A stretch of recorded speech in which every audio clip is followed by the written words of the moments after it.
But I was very happy to hear the president of the World Bank talking about prosperity instead of profiteering. These were his own words. That's what I picked. This has been the problem. Aid has been for profiteering. This has been the problem. Now, the World Bank people and other groups have been talking of sustainable development. Even in your documents, I have seen those words there. Sustainable development. I am now going to be 80 years old. I have never seen sustainable pregnancy. That a woman is pregnant this year, the pregnancy continues next year, 3 years, 4 years, it never happens. In life, pregnancy develops sustainably within the womb of the woman. Quantitatively, the baby is growing bigger and bigger. But at some stage, quantitative growth must be transformed into qualitative change. The pregnancy must become a baby. If the pregnancy remains pregnancy, the fetus will die. So therefore, I would even ask you to change those words in your documents. Africa does not need sustainable what? You could call it sustainable underdevelopment. Africa needs socio-economic transformation. The pregnancy must become a baby. The baby must grow and become a teenager. The teenager must grow. That's what happens in life. You cannot have quantitative growth and you think you are doing anything. The main reason why there is no growth is because the growth factors are not funded. They are not even understood. What are the growth factors? We now talk of private sector-led growth. Yes, but for the private sector to grow, what does it need?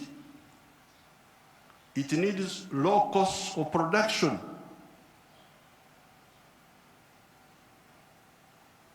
Ministers of Finance, low costs of production. And what are the low costs of production? Number one, transport. You must have low transport costs.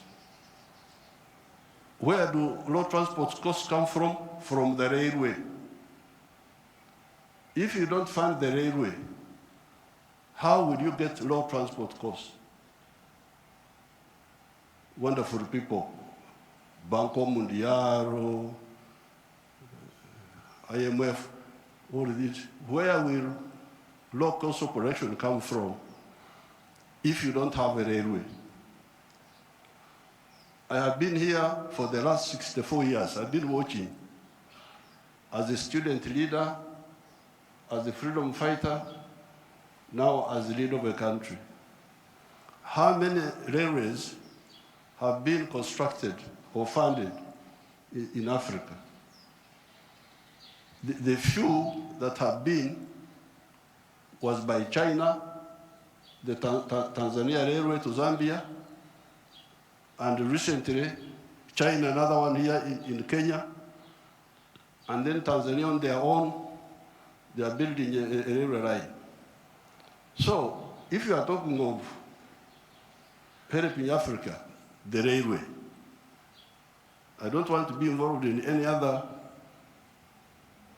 words, no, please. The railway, because if you fund the railway, you will have low cost of transport, and you can produce products which are cheap, which can be bought in the world. So you audit how much funding, all these billions you are talking about, how much of it has gone to the railway. Audit it. The second cost pusher is electricity. If you don't find electricity and you talk about sustainable development, what are you talking about? Private sector-led growth. Maneno tu. Electricity, we must have low-cost electricity, not exceeding 5 cents per kilowatt hour. That's what I insist on in Uganda. I'm tired of all these stories.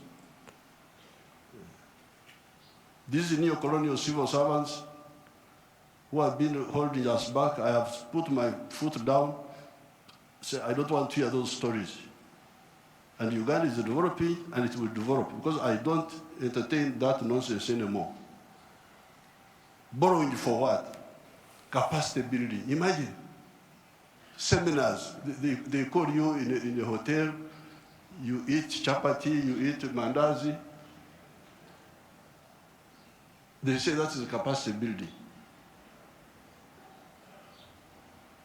Capacity building should be on the ground, not just seminars. So, the second point, Excellencies, electricity. The third one, those people who talk about private sector-led growth,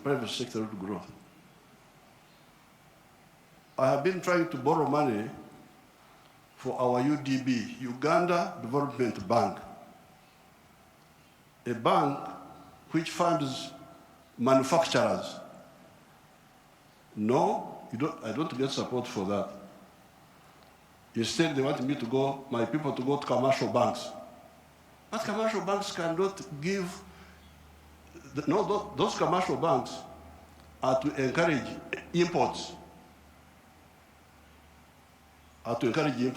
Because the only person who can borrow money and pay it back from a commercial bank is a trader who goes to China, goes to where, Dubai, brings products, sells them quickly, and pays back. So, if you are serious, I need to hear about the low-cost funding for manufacturing. Not for stories, not for what, no, manufacturing.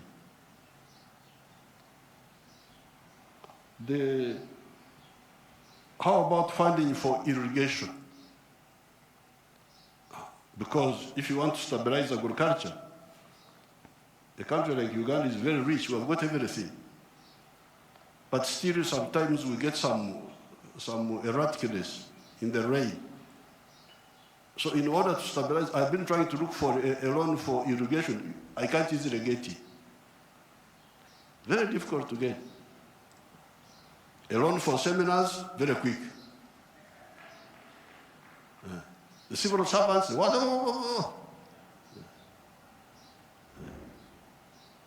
But a loan for irrigation, you don't see. Now, finally, the loan for, I don't know the situation in other African countries, and I don't have time to talk for a long, I don't have opportunity to talk for long. But Uganda is a very rich country. But one of the problems we were having was that our people were outside the money economy. They were in what they call subsistence sector. They just produce for eating. Wanashughulikia tumbo tu. So I was looking for money, please. give me money to give coffee seedlings to these fellows who are just producing for the stomach, so that they can produce for the stomach, but also produce for the pocket, so that they join the money economy. You can just imagine that by 2013, a few years ago, 68% of the homesteads in Uganda were still in the subsistence sector, in the non-money economy. You audit your countries. What is the situation? What is the percentage of the people? So I had now to use my own money because I couldn't borrow money from anybody. The loans are for capacity building, for, I don't know, sometimes they give for ICT, but ICT is a communication system, mainly. What are you going to communicate on that communication? How are you? Good morning. And you think that is communication. Why don't you have ICT linked with agriculture, linked with industry? Oh, now the digital. Are you eating computers? Have I seen anybody eating computers? Just running up and down, maneno tu. So I was insisting that all these Ugandans must be in the money economy. 2013, not long ago, 68% of Ugandans were outside the money economy because Uganda is a very rich country. A fool can survive there. In other countries, fools die. But in Uganda, fools can thrive there. They just eat. He stays with his brothers. He eats. He goes from there to the sister. He eats. He's not earning anything, but he's eating. So we said, no, everybody must be involved in the money economy. We couldn't get any support for that. But we funded it ourselves. Each year, we spend about $300 million of our own to make these villagers join the money economy by producing for the stomach, but also for the pocket. And from 2013, I was now told that for the first time, 61% of the people are in the money economy, of the homesteads. It is only 39% that are still out. You imagine those are still there, just eating, no money.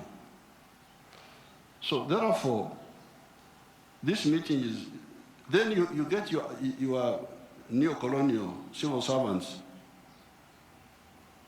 They talk of import support. Imagine there is money for import support. Import support. The governor writes to me, reports, we have got import cover for so many months. But I don't want to import, I want to export. Why don't you tell me about import substitution and export promotion? Instead you are telling me of import support. So money is available for to become more dependent. So I'm very glad to hear what now finally, the cash, which we told our people about in the 1960s, we told them, part of the wars we fought in Uganda were to get rid of the neo-colonial groups which were there, which were stopping us from thinking. We had to get rid of them by force. But one of the problems was Africa producing raw materials, matière primaire. They call it in Français, matière primaire. raw materials. Imagine coffee. I sell a kilo of coffee, good grade coffee, $2.5. Somebody in London would get $241 from that 1 kilo. Okay, there are other costs on the way. I don't want to, because he's the owner of a restaurant and so on. But coffee roasting, coffee grinding, coffee packing must happen here in Africa. Must happen at source. The shirt I'm putting on is Ugandan cotton. I don't put on foreign clothes.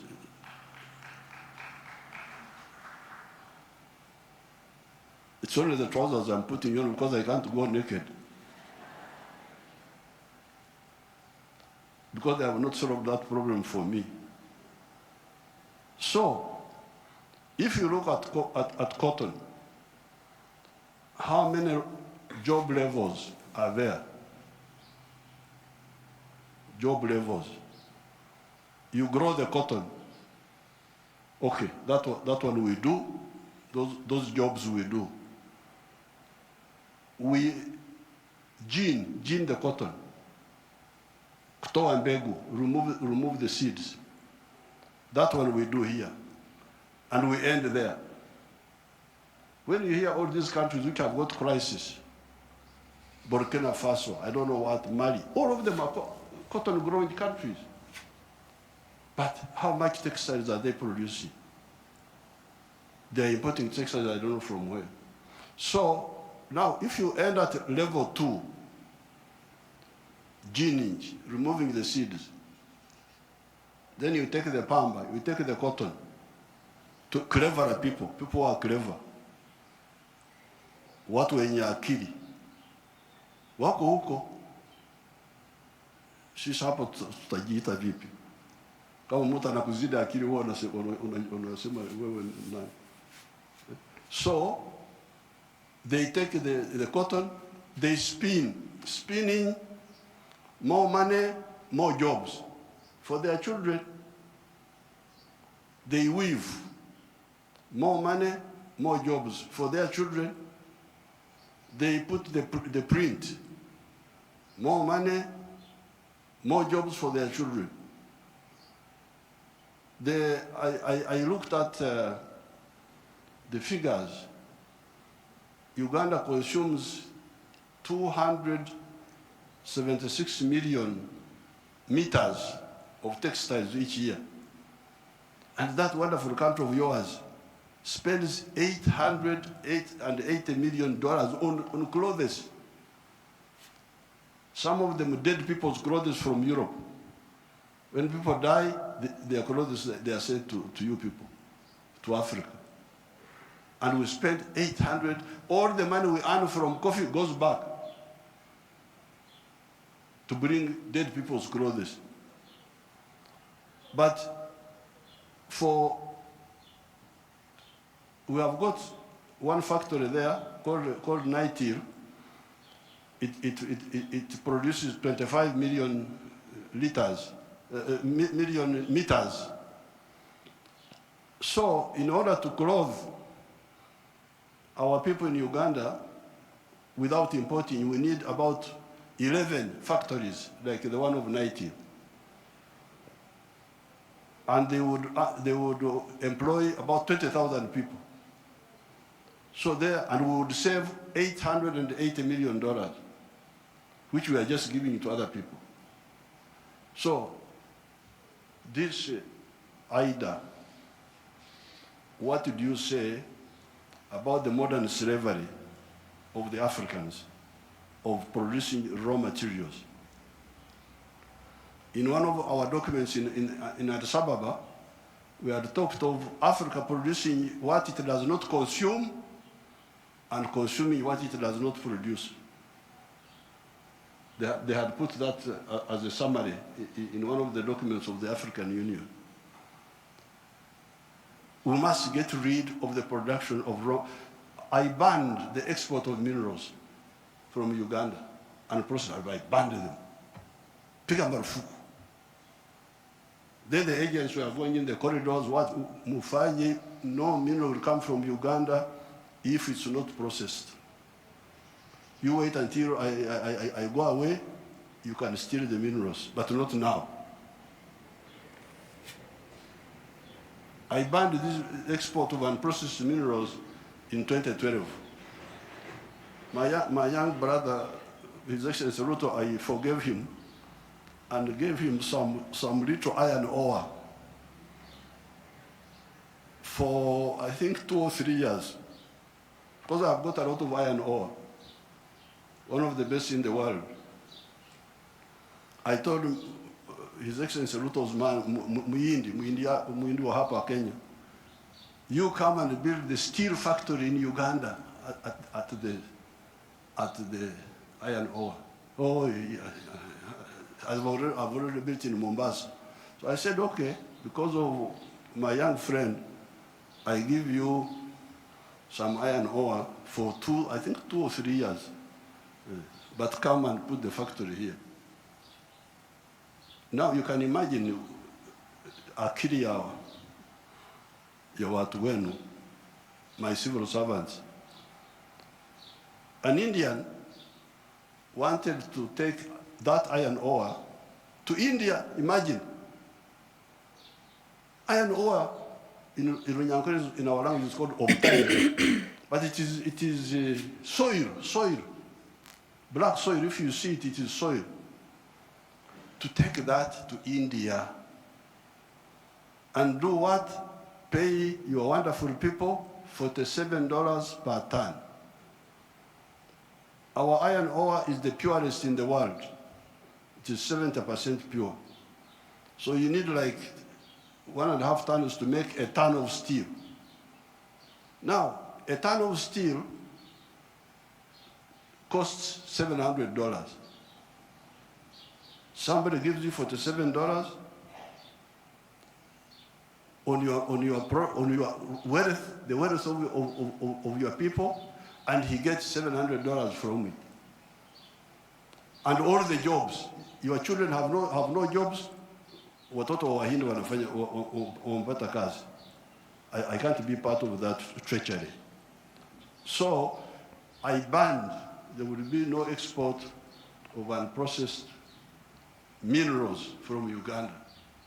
So there's no business. What do you mean there's no business? So when I banned them, they are flocking in now. They have opened 7 gold refineries. 7 gold refineries, they are there. Because I banned. The other day I was opening a tin refinery. You can imagine this tin, and the Sulu Samia may know where we were, the power station. Both sides, the Uganda side and the Tanzanian side.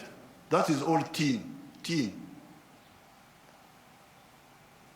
But all this time, imagine, since the British were here, they were taking, walikuwa wanachukua mawe tu, stones.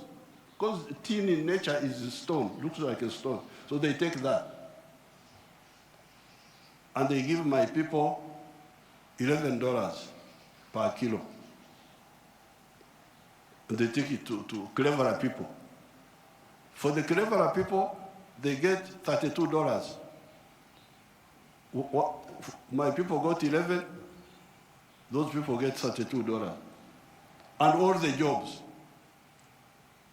So when I was opening the factory, I was asking the refinery, I was asking them, this boy who opened the factory is a Canadian. I was asking them, huyu Mkanada ameleta umeme wake? Has this Canadian brought his own electricity? No. Anatumia umeme wa kwetu. Ameleta maji yake ya factory? No. Anatumia maji yetu. Internet anatumia ya nani? Ya kwetu. So, out of the $32, much of that money will remain in Uganda. Pay for the raw material, pay for the electricity, pay for the water, all that remains in Uganda. So, what does, first of all, my African brothers and sisters say about this hemorrhage of Africa? Hemorrhage. Echikurukuto, we call it in Uganda. This hemorrhage must stop. The crisis you see in these countries is because of stagnation of the last 60 years since independence. The population is increasing, the economies are not increasing. What do you expect? So with these few words, Your Excellencies, what do I say? Merci beaucoup. Hello and welcome back to my channel. We have heard from our own Yoweri Museveni telling the International Monetary Fund and all the multilateral financial institutions that were present. And one thing that he emphasized is that he is very tired. He don't want to be counted in any other stories. He wants the sustainability development to give birth.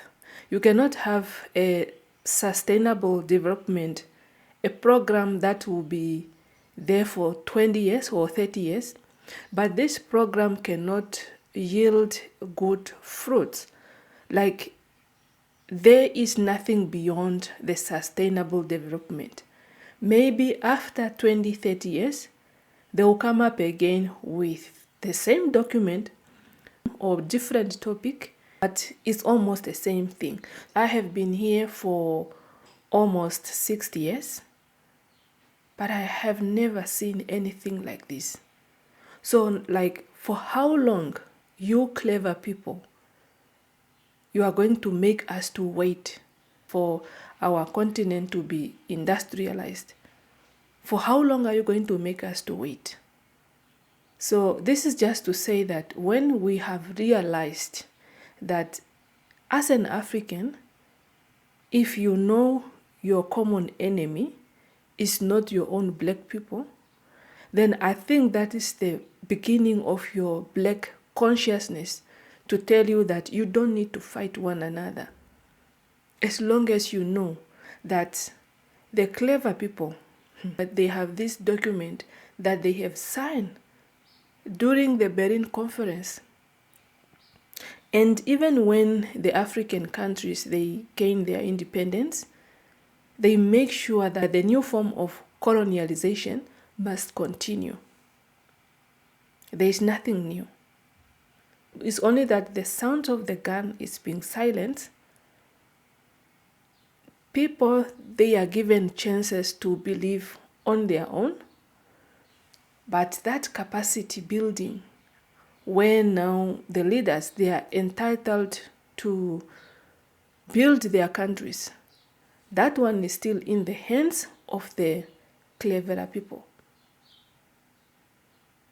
If African, they can wait for 60 years to be given the right to industrialize, then there is nothing. There is nothing. Our own Yoweri Museveni said that, I am tired. I cannot entertain these things any longer. If they can come up with the money for the railway, money for electricity, then I am in. I have been speaking enough. Who didn't hear us? I have been here for so many years. You want to tell me that you did not hear us? Every one of us in our 54 countries, we are crying for help, including the Caribbean islands. We are having the same voice, but you want to tell us that you can't hear us. You can. You can. That's why sometimes when Yoweri Museveni is speaking, you can see everyone in the room. is listening attentively because you don't want to miss any single word. Yes, he has been on power for so many years, but we are grateful to have him around. We are so much grateful. We love Uganda so much. And when you look at their agriculture program and scheme, I feel like if I can make my second home, it will be in Uganda. That's a fact. The way they're having their program. And in fact, it's like, even if a foreigner wanted to do agriculture or business in their country, so they have to team up with the locals so that they can start doing business together. But you can really see through these YouTube videos, the farmers, how they're doing really, really good. So Uganda is the best place when it comes to agriculture, I might say that. The climate around Uganda is so good, favorable to vegetations, animals. The problem is only here that the International Monetary Fund, for them not to allocate money for the project, for the railway, for the electricity, agriculture, because I was talking of horticultures, where he wanted a loan to buy the irrigation drip. But that money was not available. The moment he opened up and said, we wanted a workshop, do you have money available for the workshop? Then they said, yes, we have. Sometimes this person, he was just checking to see if really these people, they don't want the African countries to grow, or they want this African country to remain stagnant at the position where they are. Because you cannot have money for entertainment, just people to go and entertain themselves in the workshop, they eat mandazi or they eat chapati, and that is capacity building. But after capacity building now, when people are coming back to the communities, to the ground, so there's no money for the project. So capacity building is for what? That's why he was asking. That's why I feel like someone of his age, that these people, they have been there for many years, because in fact he has been ruling Uganda for so many years. And if this is where he stands up to now, you can really see that this person is tired. Because the clever people, the Western countries, they are not coming forth to help the African country to develop themselves. And one thing that he also revealed is that don't worry when the clever people, when the Western countries, they threaten to leave you, let them go. As long as you stand your ground and tell them that in this country, there will be no exports of raw material, especially to the countries that are also rich when it's come to fishing. If those people, they cannot build factories in your country, as long as those people, they cannot build factories to refine this raw material, just stop them. As long as you are assured that you have quality material out there, quality raw material among your people, because most of the time these guys, they go for the best raw material. So why are you so rushing, or why are you getting actions to say we are going to lose our job? Leave them, they will come back. And definitely, and now he said he opened 7 factories for refining and another 14 So they will come. And this is just a testimony to say the African leaders, they must stand their ground, not to be pushed around. Even if they are saying you are going to lose a lot of billions, most of the time when they are mentioning these billions, they are not yours. Or they will just give you a dividend of 10 billions.